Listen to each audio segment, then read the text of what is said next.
Friend দেখুন, আজকে কিন্তু এক বাড়িতে সাপ কোথায় থাকে, থাকতে এবং কি পারে আজকে কিন্তু তোমাদেরকে দেখাচ্ছি। দেখুন ইটের মধ্যে সাপ কিভাবে কিন্তু রয়েছে, দেখুন দেখতে পাচ্ছেন, একদম পুরো ভিতরের একদম ঢুকে গেছে, এমন মানে জায়গার মধ্যে ঢুকেছে। তো সেটা মানে ভাবার একটা বিষয়, কিন্তু সাপটা যে কি সেটা একদম মানে বোঝা মুশকিল হয়ে যাচ্ছে। আমি একটু ভালো করে আপনাদেরকে দেখাই। তো এমন ভাবে ইটের মধ্যে ঢুকে আছে, না বার করতে পারছি না কোনো কিছুই। দাঁড়ান একটু ভালো করে দেখাচ্ছি আপনাদেরকে সাপটা কি। আপনারা যদি কেউ চিনতে পারেন তাহলে বলুন এটা কি সাপ হতে পারে। অনেকক্ষণ ধরে কাল থেকে আছে। হ্যাঁ বাপরে বাপ, দেখা যাক সাপটাকে বার করতে পারি কিনা, চলুন দেখতে থাকুন।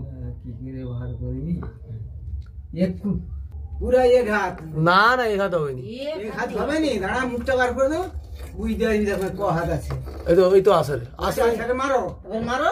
কেন মারবো না, মারো তুই বার করে মুরগি গায়ে ফিকে দিবে নাকি?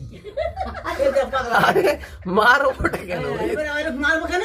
গায়ে হাত ধরবে কেন? এবার বাড়ি পারবো হট করে কাঠের উঠে পড়বে। এই তো মুখটা বার করছে এদিকে। হ্যাঁ কি করে কি এই তো মুখ বার করছে।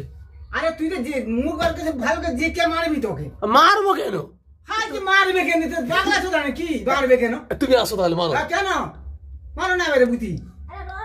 হ্যাঁ রড দিয়ে গেছে দিবে সাপ মারবে। এই তো বাড়াচ্ছে, দাঁড়া। হ্যাঁ ওকে মুখে করে মাথায় করে মেরে দিবি। না না বাড়াচ্ছে, দাঁড়াও বাড়াতে দাও। হ্যাঁ সাপটাও তো বাড়াতে দিবি। বন্ধ করবি না, ওই দিয়ে চলে যায় রে, ওই তো চলে যায় রে। আরে যাও না ওইদিকে যাও না। হ্যাঁ ওইদিকে যাও না, আমি মারু কি করে দেখবো? আরে মার, এই তো চালাচ্ছে শুধু। সাপটা তো খেলার চেষ্টা করছি তো।